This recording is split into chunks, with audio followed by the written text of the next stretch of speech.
right, sweet. Flatline MMA podcast episode number 56.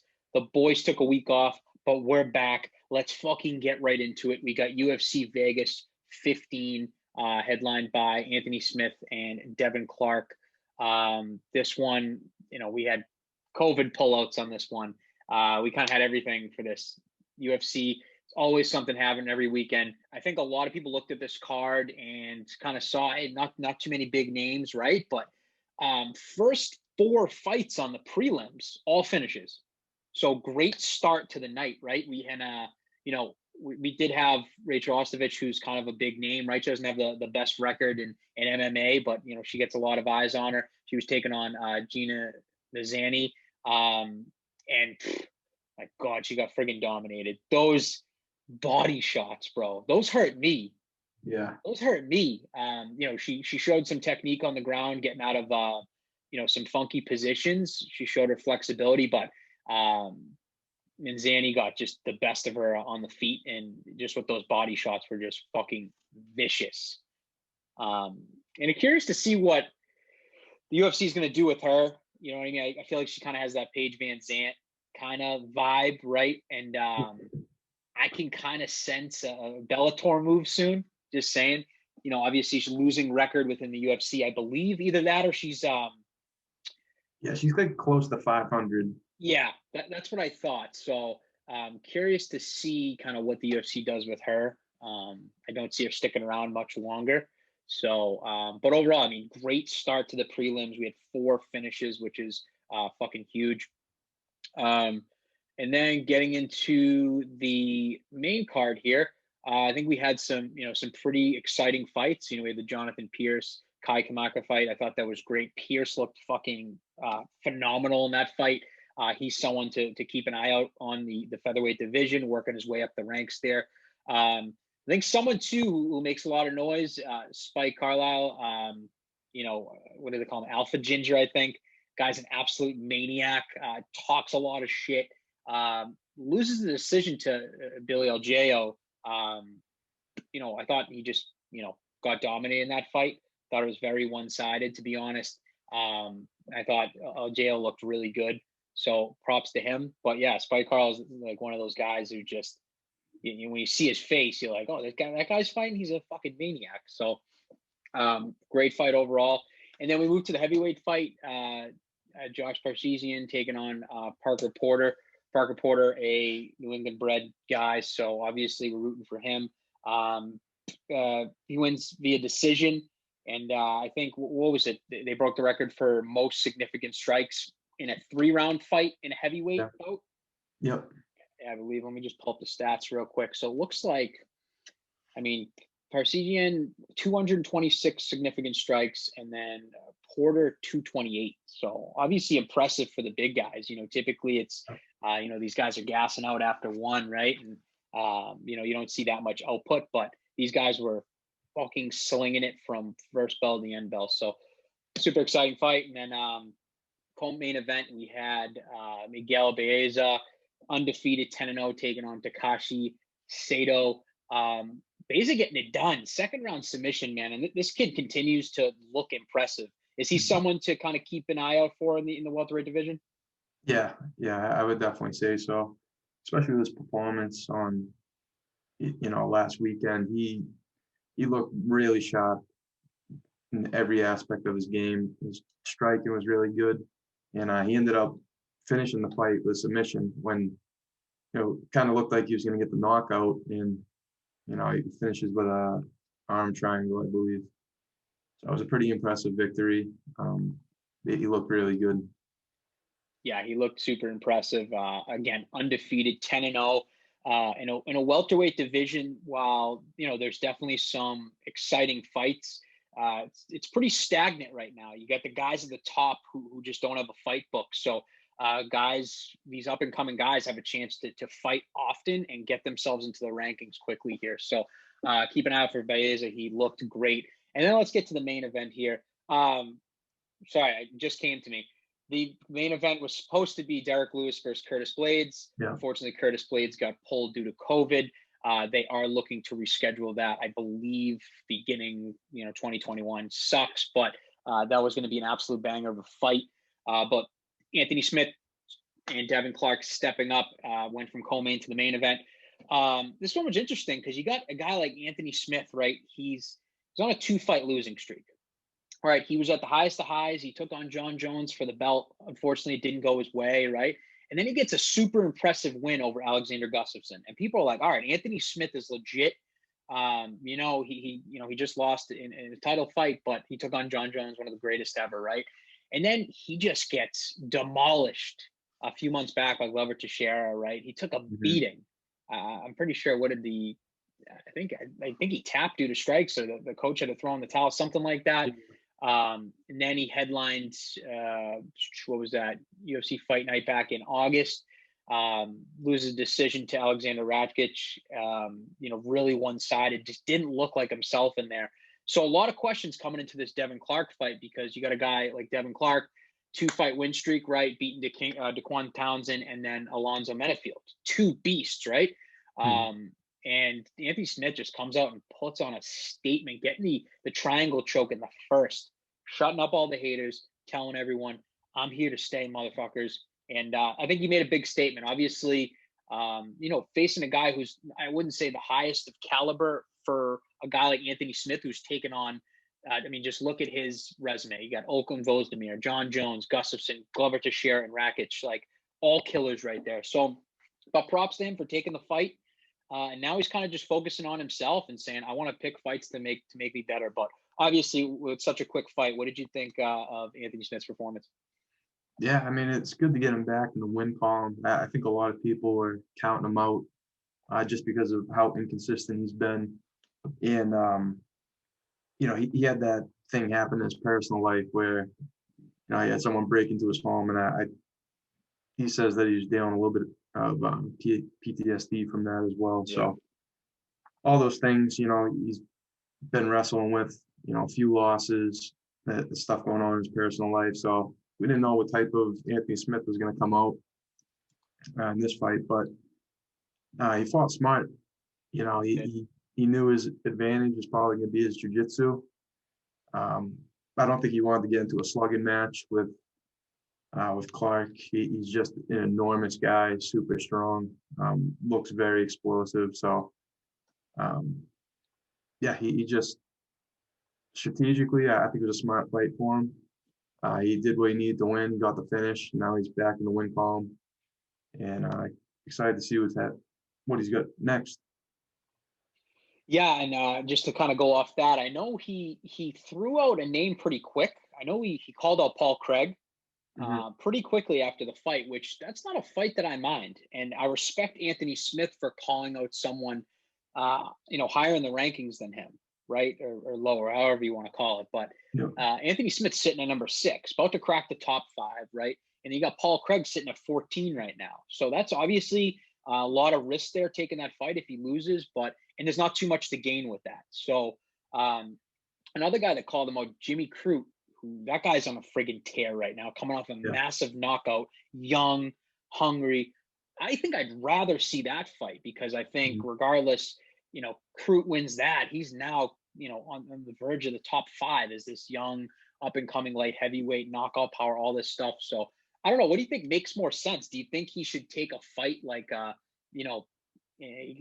who we got like in front of him? He's got Jerry, he's got Rakic, who he already lost to, Reyes, then Santos, and then, obviously Glover Teixeira just beat him. So like, what makes sense for him? Even Johnny Walker, like, I was thinking about that fight too. Maybe that could be a good one. Yeah. Yeah, I mean, there are a lot of possible opponents for him in this division. For him to call out Craig, you don't typically see that from someone ranked 6 or within the top 10 calling out someone that's that far below him in the rankings. But I don't know. I mean, he must see something in that fight that maybe get his confidence back, maybe get him on a little win streak.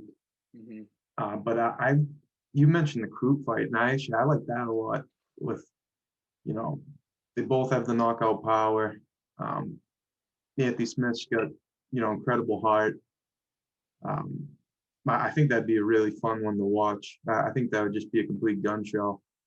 The two of them going at it. So I think I kind of like that fight over the Craig fight. But yeah, there are a ton of options. I mean, he's sitting at number 6. Even though he made that call out, UFC is going to do what makes the most sense business wise, and is going to make the most exciting fight possible. So yeah, there's a ton of options. So could really go anyway. Yeah, and again, light heavyweight, it's a division, right? They just crowned a new champion, right? They're talking about, you know, Izzy might be moving up to face Jan. I mean, who knows what's happening with this division? Glover Teixeira just gets a massive victory over Thiago Santos, so now that kind of puts him in contention. Like, we just don't know what's going to happen with this division. So again, this is one where if you're active, you win, you're going to move up quickly in this division. So yeah, excited to see. Anthony Smith is such a good dude. Excited to see him back in the win column. And like you said, the guy has probably the biggest friggin' heart in the UFC. So curious to see what they do with him next. So UFC 15 in the books. Again, Dana White, thank you for an amazing night of fights. Moving on to this weekend's card. Real quick, let's just touch upon the main event because I love this. Listen, it went from Jack Hermanson taking on Darren Till. Darren Till had to pull out due to injury. Jack Hermanson steps in Kevin Holland. Kevin Holland gets friggin' COVID. He's out of there. Now we got Jack Hermanson taking on the surging Marvin Vettori, the Italian. And dude, I love this fight. I loved every matchup. Honestly, like the Till Hermanson fight was super interesting. The Holland fight, super interesting because Holland is on a tear this year. 4 wins this year already in 2020. That's unheard of. And then Vettori, a guy who went the distance with Israel Adesanya, gave him some trouble on the ground. So overall, I mean, this is going to be a great fight. Hermanson is someone who been asking for a title shot, man. He's come so close. He was on a 4-fight win streak and then unfortunately got TKO'd by Cannonier. He comes back strong in July. Heel hooking Kevin Gastelum early in round 1, making a statement. And you got to think about it. Hermanson's he's a top 5 guy. So basically, he's 1 win away from a title shot. So, and you got a guy like Vettori who's ranked 13. He pulls off this upset. This kid's going to be in the top 5 with 1 win. So this is an incredible fight, a lot on the line. Give me a breakdown of this. What do you like in this one? Yeah, the funny thing about the preview that you kind of gave to this is like all those fights that you said, I'm like evenly interested in all of them. Yeah. Him versus Darren Till, Kevin Holland, Vettori, that they're all awesome fights to make. So they've had some trouble getting to this point, but they've been able to make good fights no matter what. And hopefully we can make it to Saturday and get both of them in the octagon together. But yeah, Vettori, I mean, he's got some great boxing. He's got some good hands on him. I think that's probably going to be to his advantage in this fight. I think Hermanson, though, is just more of a dynamic fighter. I think he's going to be able to handle himself on the feet, even though he might not, have an advantage there. But I think just overall, as a complete fighter, I think his jiu-jitsu, his wrestling might be a little bit better, and I think he's going to get the win here. Yeah, I mean, it's tough to bet against Hermanson, man. The guy has fought just a long list of really, really experienced fighters. You look at his hit list, right? He's got Gastelum, Cannonier, Jacare Souza, David Branch, Mearshart, Thiago Santos, man. The guy has always been at the top of the division, right? And like I said, he's been so close. And I don't think he's going to let anyone come in his way here, especially a guy outside of the top 10. As good as Vettori is, as big, as strong, I think Hermanson, proved in his last fight with Gastelum. This guy is a threat on the ground. He's going to be looking to take this one to the ground, I believe. And, Vettori is great on the ground. He's a great wrestling. But I think, like you said, I think Hermanson's going to be a little bit too much. The experience is going to be there. And then Hermanson's going to call his shot for a title fight, which, listen, it's not his fault. 3 of his opponents pulled out. He's still there. He said yes to every single one they put in front of him. you got to respect a guy like that, right? Yeah. You got to, he's doing the UFC a favor by taking, all three of these fights. And I think, if he wins this, I think it definitely puts him in line for definitely in contention for the next title shot. So super fun fight. Like you said, please let us make it to Saturday. I want to see this fight so bad. It's going to be so good. I love both of these guys. So UFC Vegas 16, going to be a good one. ESPN Plus. Go buy that shit. Just some breaking news. Unfortunately, the fight I think everyone and their mother was looking forward to. Leon Edwards versus Khamzat Chimaev off due to COVID. The good part about it is that card is still absolutely stacked, so you don't have to worry. We'll dive deeper into that in a few weeks, but breaking news on that one. And then obviously the talk of the, I guess, fighting world. I know this has nothing to do with MMA, but let's just give a quick recap of the boxing fight, the boxing matches that went down this weekend. Mike Tyson, Roy Jones Jr., just two legends come out of retirement to fight each other, which was awesome. Exhibition. Apparently there was all these rules. You couldn't knock each other out. You couldn't get cut, whatever. But let's just start with the co-main event because I just can't get over this. We had friggin' NBA slam dunk champion Nate Robinson taking on Jake Paul, the YouTuber. I mean, I didn't have an expectation going into this. I was like, you know what? Nate's an athlete. He's quick. He's dynamic. He's strong.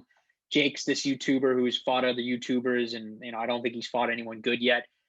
Yeah. And what does he do? He goes out and he knocks him down, knocks Nate Robinson down, not once, not fucking twice, 3 times, and then flatlines him. Flatline MMA, shout out. Yeah. What was your reaction? Like, I'm just so upset that happened. Yeah, I mean, it's such a weird thing, but it is kind of intriguing to see, who's gonna win that fight, especially with all the hype, all the build up to it. Yeah, I went on Jake Paul's Instagram and watched some of his boxing videos, and he's got some decent videos of him sparring. And then I went to Nate Robinson's, and he had nothing of him sparring, and him hitting the pads didn't look the greatest. Hitting the bag, he didn't look the greatest. So I kind of had a feeling that Jake Paul is going to have the advantage going in there, especially with having a fight before. I don't know how long ago it was, but I'm assuming he probably didn't stop training. Yeah. Because you can expect people to call you out if you do a big boxing match like that. I'm assuming he probably stayed with it. And yeah, there was just a huge difference in skills. I mean, even though Nate's a pro athlete, he's not a pro boxer and not even a amateur boxer. They spent most of the fight tied up. Like Nate was running at him, and they would tie up, and then they would break. I think there was only and I mean, it was 2-minute rounds too. So every time they tied up, it would take away 20 seconds of the match. So I don't know, it's pretty crazy, but yeah, I think after the second knockdown, they should have just stopped the fight. Yeah, I think the ref should have realized that there was no realistic way that this guy was going to win the fight or even make it to. Well, was it supposed to be 8 rounds? I think 6, and then the main event was rounds? 8. Yeah. Yeah, I mean, I'm just watching on the TV, and I could tell that there was really no way that this guy was going to make it, to the final belt with the way he was fighting. So I think there was some bad ref in there, but then again, he accepted the fight. You got to deal with the repercussions of it. So. Yeah, exactly. And obviously he's a worldwide meme of him just being laid face down. Yeah. But, obviously great knockout by Jake Paul. Interesting enough, and we don't have to talk forever on this, but he calls out Dylan Dennis and Conor McGregor next. Now, DC and Ariel Helwani come out and they say, Conor McGregor obviously sparks Jake Paul, which I 100% agree. I don't even think it's a fight. I don't even think it lasts a minute. Yeah. DC comes out and says Jake Paul knocks out Dylan Dennis in a boxing match. Now, listen, Dylan Dennis, obviously world-class jiu-jitsu. The guy's one of the best in the world at that. We've seen a little bit of his stand-up in his 2 Bellator fights, but, kind of quick jabs, and then he shoots in, right? Yep. Do you think he beats Jake, or do you think Jake beats him up in a boxing match? Because like now I'm thinking about it, like I that's great. I don't know. I would have to agree with DC because Really? because every single time, Dylan kind of gets into anytime, his opponent starts trading with him, he'll either pull guard or go for a takedown. He Yeah. doesn't stay there long, which just kind of shows you that he doesn't have much, or maybe not that he doesn't have confidence on his feet. He just the safer place for him to be is on the ground because Yeah. that's what he came up doing. He's a high level Brazilian jiu-jitsu, but yeah, I mean maybe he could have great striking and it's just a strategic thing for him to pull guard and or go for the takedown to avoid taking damage, to avoid the possibility of getting knocked out. Um, but I think his striking probably isn't as great as he cracks it up to be. Yeah. And I don't know. I mean that would be an interesting one. That would be a fun one to watch as well. I think that's the fight they're going to make next. I think they both hate each other. They both talk trash. Yeah. Both of the Paul brothers have called out Dylan.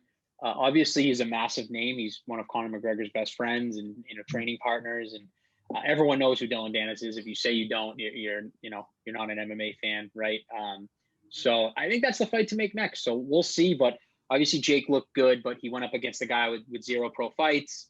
Yeah. He's fought YouTubers with zero pro fights. Like it's just tough to gauge how good he is. That was a great knockout, Sports Center top 10 knockout. It was shook up the world, trending on Twitter for friggin' 3 days. So obviously he's a big superstar. He probably made a boatload of money. But curious to see if they pair him up with someone decent next, whether it be not going to be a Conor McGregor, but he called out a bunch of people, so we'll see. But let's get to the main event real quick.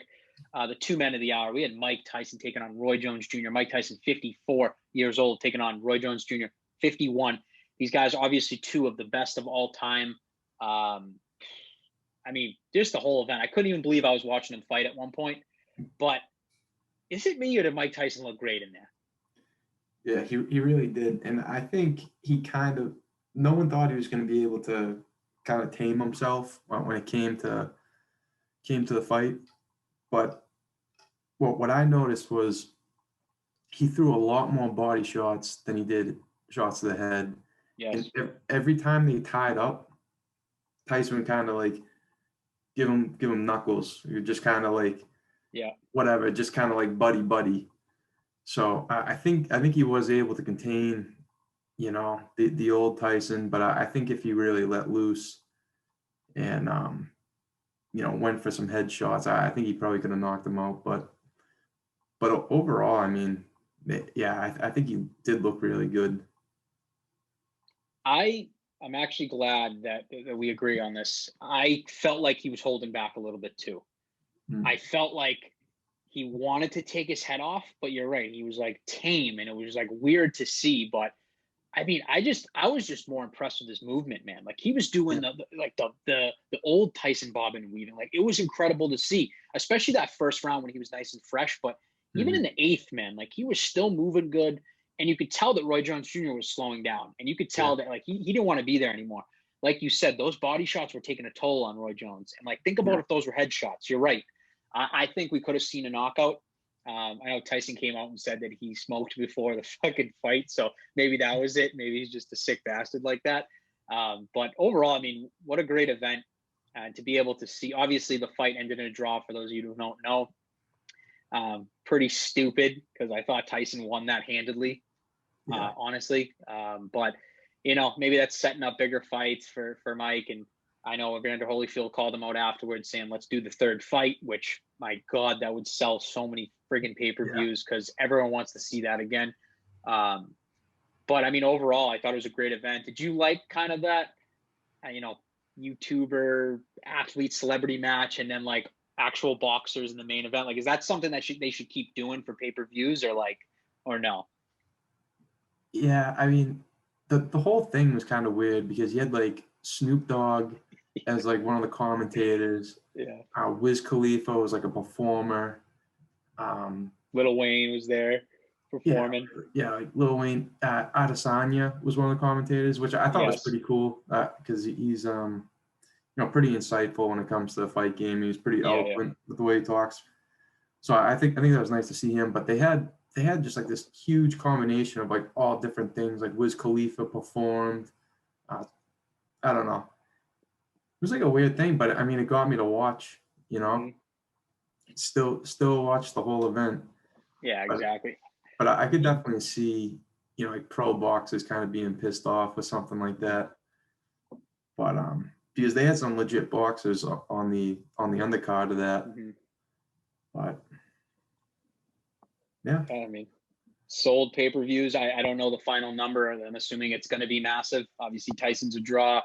Hate to say it, but Jake Paul obviously is huge on YouTube. He probably drew in his fan base. So I mean, I think this is going to be a massive pay-per-view, and it was cheaper than a regular boxing or a regular UFC card. So mm, some people might have got together or whatever. I don't know during COVID and crap what people are doing, but I think it's going to do big numbers. But yeah, I thought the whole like 20-minute concerts in between the co-main and the main was a little too mm, much. But other than that, man, great event. Great to see Mike Tyson back in good spirits.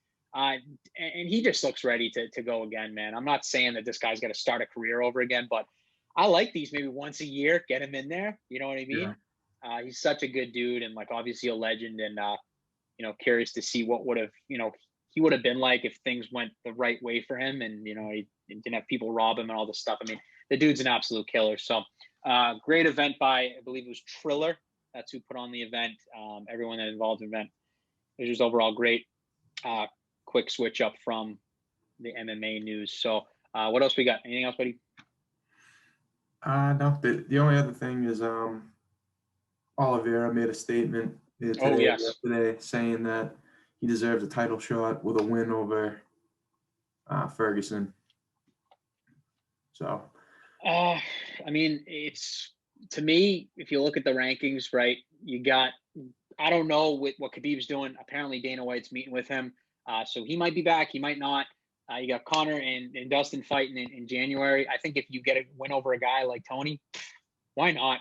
Why not? I'll give it to him. That's 7 fights in a row for DuBronx if he wins, beating the scariest dude in the division. I mean, it's hard. It's hard to say that he's not going to get the shot unless Khabib comes back and then the winner of Conor Poirier gets the next shot, and then he has to wait for the winner of Khabib versus whoever. So that's the only way I see him not getting the shot, because if anything, they're going to make, if Khabib doesn't come back, they make Dustin and Conor for the belt, and then obviously, if DuBronx wins, he's in. So I don't know. What do you think? yeah, I mean, so you said if he wins against Ferguson, that would make it a 7-fight win streak, right? He'll be in 7-fight win streak. Yep. Yeah, I think, man, like seven fight win streak's pretty extreme. Like that's pretty rare. I mean, to be This on a three, division, yeah, to be on a 3-fight win streak is even tough to do.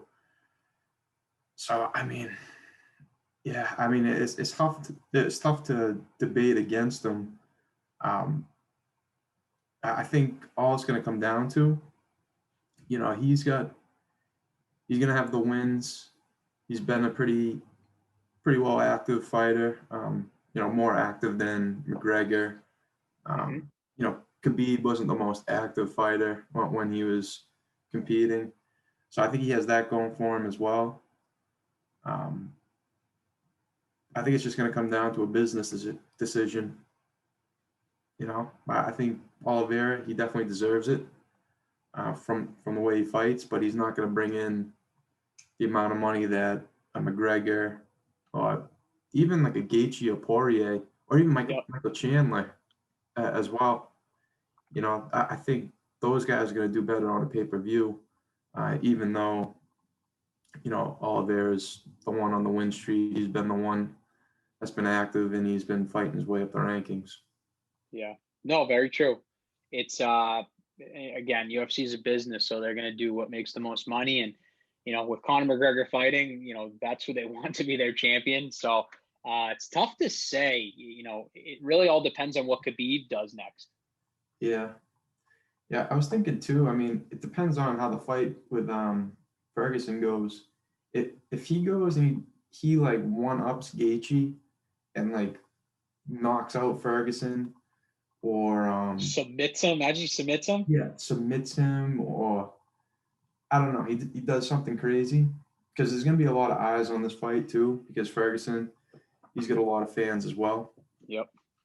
Um, I think that's something that could definitely build the case and help him out to get to that title shot. But I think he's gonna have a tough time um, getting in line before McGregor or Poirier, Gaethje, any one of those guys, depending on what Khabib does. Yeah, I mean, if like I said, if Khabib stays, it's a different story, man. Man, it's obviously Connor Dustin next, right? But if Khabib leaves and it opens up the division, man, they're gonna make Connor Dustin for the belt, 100%. And then obviously Tony versus if Tony beats Charles Oliveira, he's next in line, 100%. Tony is a monster. He deserves nothing more than getting a title shot every time he friggin' fights. He's a monster. But so yeah, I think it all depends on Khabib, and we're gonna get some answers come January. Well, this fight's in friggin' next week, Mm-hmm. so I'm so friggin' excited. We'll break this down in depth because this is a very intriguing matchup. Like this is a fight that I think people would dream of, but like it's actually coming to fruition. Like two guys that are sickos like this going at it. So we'll give a in-depth breakdown of that. But yeah, let's get through UFC Vegas 16, and then we'll get to UFC Vegas, UFC 256 next weekend. I'm so friggin' excited. It's a great card. Better go buy that shit. What do we got?